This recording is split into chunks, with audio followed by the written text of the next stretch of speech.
मैं डॉक्टर माधवी त्रिपाठी राजस्थान सरकार और वेदांता के CSR इनिशिएटिव ई कक्षा में आपका हार्दिक स्वागत करती हूं, जिसका टेक्निकल पार्टनर है मिशन ज्ञान।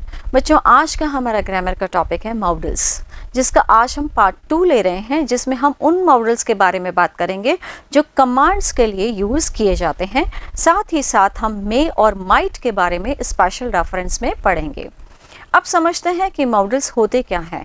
जैसा कि हमने पार्ट 1 में डिस्कस किया है कि मॉडल्स का मतलब है मूड। आप किसी भी बात को अलग अलग तरीके से कह सकते हैं। हो सकता है आपका मूड उस वक्त जिस तरह का हो, आप उस तरह का भाव यूज़ कर सकते हैं। जैसे कि I can go there, I must go there, I have to go there, I use to go there, I ought to go there, right. तो आई शैल गो देयर। तो यहाँ पर आपको पता चल गया कि एक ही सेंटेंस में आप सारे मॉडल्स यूज़ कर सकते हैं। तो कहीं ना कहीं जो बात जुड़ी है वो है भाव की, मूड की, नज़रिए की। तो यहाँ पर हम देखते हैं कि 13 मॉडल्स होते हैं। ये एक रिवीजन मात्र है। ये एक स्लाइड देखो, can, could, may, might, will, would, shall, should, must, ought to, use to, need not and dare not. अब हम बात करते हैं कमांड्स, यानी वो मॉडल्स जो कमांड्स के लिए यूज़ किए जाते हैं। वो हैं will, must not, can't, may not, must and shall. अब हम बात कर रहे हैं मस्ट के यूज़ की। देखो, ये सारे यूज़ मस्ट के हैं, परंतु हमें जो बात करनी है वो इस कमांड के बारे में करनी है स्पेशली। अदरवाइज इसके और जो यूज़ हैं वो देखो कि इसमें ऑर्डर छुपा होता है, ऑब्लिगेटरी होता है, इनएविटेबल होता है, नेसेसरी होता है, इसमें कंपल्शन छुपा होता है, इसमें आपको इसेंशियल का भाव मिलता है, इसमें श्योरिटी का भाव मिलता है, इसमें आपको सर्टेनिटी का भाव मिलता है, राइट। तो यहाँ पर मस्ट का यूज़ जो है बहुत ही वाइड है, परंतु इसे हम बहुत छोटे से सेंस में समझेंगे। पर एक स्लाइड और देखते हैं। यहाँ पर बात हो रही है मस्ट की, यानी मस्ट में यदि हम कमांड भी यूज़ कर रहे हैं तो किस सेंस में। देखो, इस कमांड में अनिवार्यता यानी कंपल्शन छुपा होता है। इस मस्ट में आपको कंपेल किया जाता है, आप पर दबाव डाला जाता है। इस मस्ट के यूज़ के साथ ही वह बात निश्चित हो जाती है। इस मस्ट के यूज़ के साथ ही उस बात को आवश्यक माना जाता है, अदरवाइज पनिशमेंट मिलता है। इस मस्ट के यूज़ में आदेश छुपा होता है और ये इनएविटेबल होता है और इसमें बाध्यता छुपी होती है। अब एक एग्जाम्पल देखते हैं। देखो, students must follow school rules. यहाँ पर मस्ट का मतलब है चाहिए। बच्चों, शुड का मतलब भी चाहिए, ऑट टू का मतलब भी चाहिए, तो तीनों में कुछ तो फर्क होगा। मस्ट का मतलब चाहिए, परंतु उसके साथ वो सभी भाव हैं, यानी बाध्यता है, कंपल्शन है, नेसेसिटी है। जो भाव अभी हमने यहाँ पढ़े थे ये सब मस्ट के साथ हैं। उसमें दबाव है, ठीक है, उसमें कंपल्शन है, उसमें नेसेसिटी है, उसमें कमांड है, उसमें इनएविटेबिलिटी है, उसमें ऑब्लिगेटरी है, ठीक है। अब सेंटेंस को फिर से देखो, students must follow school rules. Students को स्कूल रूल्स फॉलो करने चाहिए। यहाँ पर क्या है? एक कमांड है, एक दबाव है, एक नेसेसिटी है, राइट, एक बाध्यता का भाव है। और यदि फॉलो नहीं किया तो एक पनिशमेंट का भाव भी छुपा हुआ है। आपको मस्ट को इसी सेंस में याद करना है। इसलिए मैंने ये 2 सेंटेंसेस स्पेशली आपके लिए लिए हैं कि इससे आपको भाव भी स्पष्ट होता रहेगा, मूड का पता चलेगा। तो स्टूडेंट को क्या करना चाहिए? स्टूडेंट्स को स्कूल रूल्स फॉलो करने चाहिए। नेक्स्ट सेंटेंस देखो, one must follow traffic rules, ठीक है। और यदि ट्रैफिक रूल्स फॉलो नहीं होंगे तो क्या होगा? पनिशमेंट, ठीक है। अब समझिए शैल का यूज कमांड के सेंस में। यहाँ पर हम बात कर रहे हैं शैल की रेगुलेशन के संदर्भ में, लीगल कंपल्शन के संदर्भ में और एडमिनिस्ट्रेशन ऑब्लिगेशन के संदर्भ में। अब यहाँ एग्जाम्पल्स देखो। पहली बात, जब हमने कहा कि हम लीगल सेंस में इसकी बात करते हैं तो क्या हो सकता है? The state shall provide free education to children. तो यहाँ पर बात कौन सी हो रही है? एक लीगल बात हो रही है, किसी नियम की बात हो रही है, किसी कानून की बात हो रही है किसी प्रशासनिक बाध्यता की बात हो रही है, इसलिए शैल का यूज हुआ है। नेक्स्ट सेंटेंस देखो, the district collector shall be accountable for law and order of district. तो यहाँ पर भी अगेन आपको मिल गया कि किसी नियम की बात है, किसी प्रशासनिक बाध्यता की बात है, इसलिए शैल का प्रयोग हुआ है। आगे देखो, अब हम बात करते हैं विल की। विल में क्या होता है, ये थोड़ा सा पोलाइट इंस्ट्रक्शन होता है, परंतु कमांड है। कमांड तो है पर थोड़ा सा पोलाइट।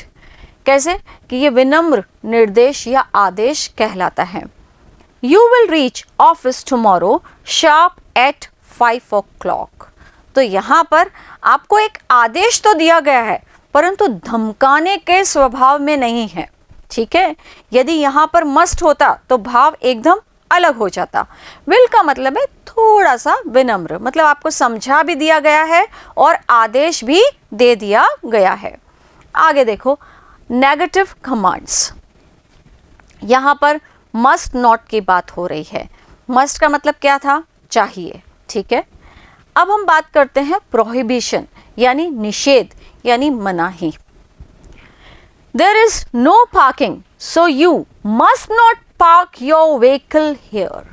तो यहाँ पर ये must not किसको बता रहा है, निषेध, यानी आपको पार्किंग यहाँ नहीं करनी चाहिए। और must not का मतलब क्या हो गया, एक दबाव, एक कमांड। ठीक है, not allowed या permitted to के सेंस में देखो, my mother is ill, so you can't use mobile here। तो इस तरीके से भी ये यूज हो सकता है। नेक्स्ट देखो, अब हम बात करते हैं शैल नॉट की, परंतु किस व्यवस्था में, जबकि नियम, कानून और प्रशासनिक या वाणिज्यिक बाध्यता की बात हो तो हम शैल नॉट का प्रयोग करते हैं। जैसे कि the state shall not take the life of a citizen without legal procedure. तो यहाँ पर किसी लीगल प्रोसीजर की बात हो रही है, नियम और कानून की बात हो रही है, प्रशासनिक व्यवस्था की बात हो रही है, तो हमने शैल नॉट का प्रयोग किया है।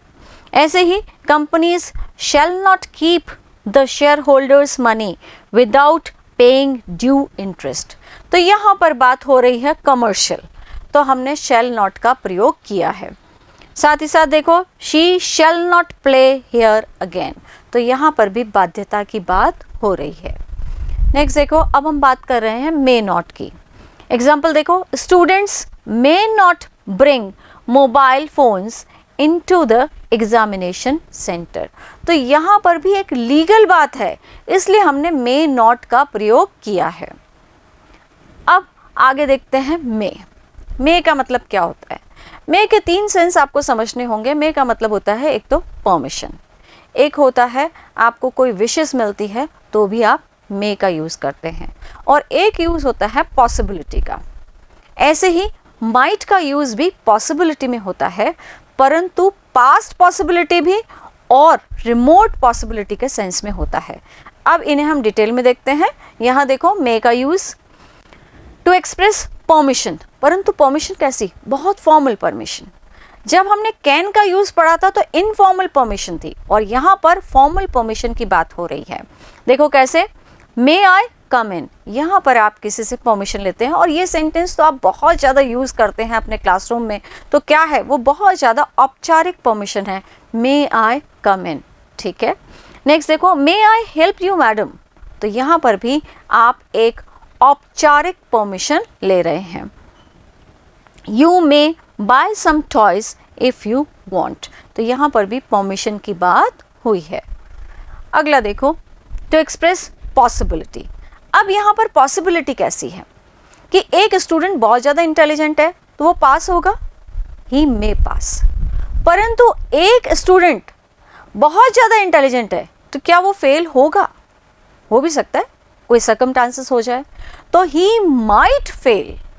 यानी हम बात करते हैं पॉसिबिलिटी की, जब पॉसिबिलिटी बहुत नियरेस्ट होती है तो मे का यूज होता है।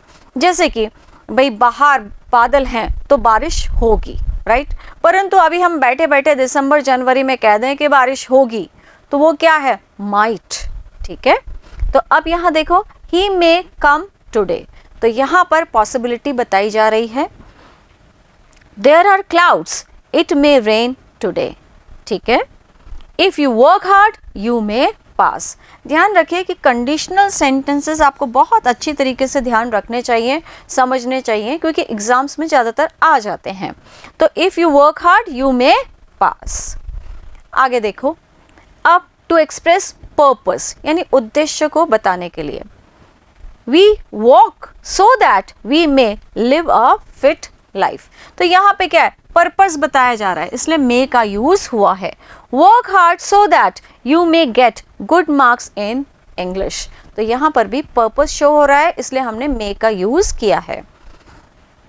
अब ये देखो, आशीर्वाद जब भी हम देते हैं, ब्लेसिंग्स की बात होती है, ठीक है, तो आप क्या करते हैं, मे का यूज करते हैं।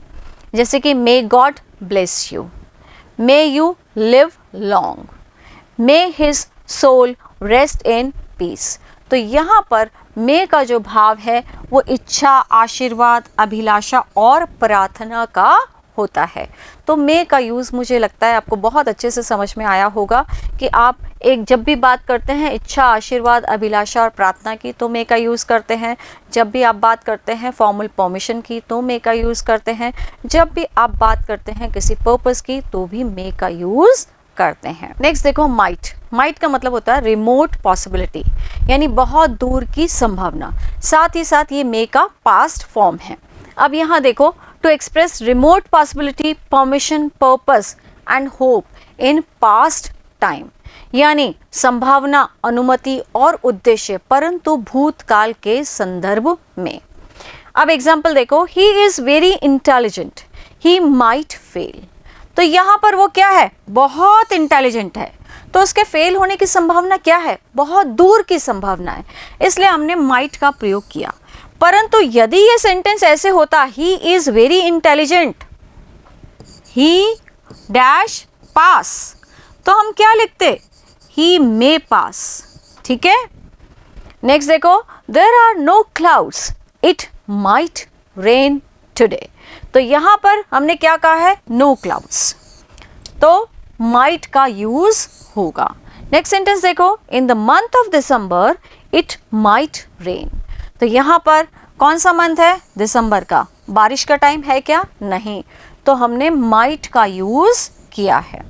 नेक्स्ट देखो, अब हम बात कर रहे हैं to express degree of dissatisfaction, यानी असंतोष, ताड़ना और फटकार आदि को व्यक्त करने के लिए भी हम माइट का यूज करते हैं। She might come to office well in time, यानी बॉस उससे बहुत ज़्यादा परेशान हो चुका है और उसने बहुत ही असंतोष व्यक्त करते हुए कहा कि भाई she might come to office well in time, वो समय से आएगी, बहुत दूर की संभावना है। You might pay a little attention to your health, यहाँ पर भी सामने वाला जो है वो अपना डिससेटिस्फैक्शन शो कर रहा है, इसलिए माइट का यूज हुआ है। नेक्स्ट देखो, to express past form of may in narration, he said that, said का यूज हुआ है, उसके बाद दैट लिखा हुआ है, तो यह वाक्य नरेशन का हो गया, इनडायरेक्ट स्पीच, इसलिए इट माइट रेन हैवीली। ठीक है, नेक्स्ट सेंटेंस देखो, he told that he might buy 2 big houses। तो यहाँ पर भी might का यूज रिमोट पॉसिबिलिटी को बताने के सेंस में तो हुआ ही है, परंतु साथ ही साथ यहाँ पर टोल्ड पास्ट को बता रहा है। इसके बाद में दैट सेंटेंस हो गया इनडायरेक्ट स्पीच का, इसलिए हमने माइट का यूज किया है। बच्चों, मुझे पूरी उम्मीद है कि आपको पार्ट 2 मॉडल्स बहुत अच्छे से समझ में आए होंगे कि कौन से मॉडल्स कमांड के यूज़ में होते हैं। साथ ही साथ हमने मे और माइट का यूज़ भी समझा है। नेक्स्ट सेशन में हम पार्ट 3 में हम मॉडल्स यूज फॉर रिक्वेस्ट को पढ़ेंगे, साथ ही साथ हम विल और वुड को स्पेशल केस में पढ़ेंगे। Thank you, good bye.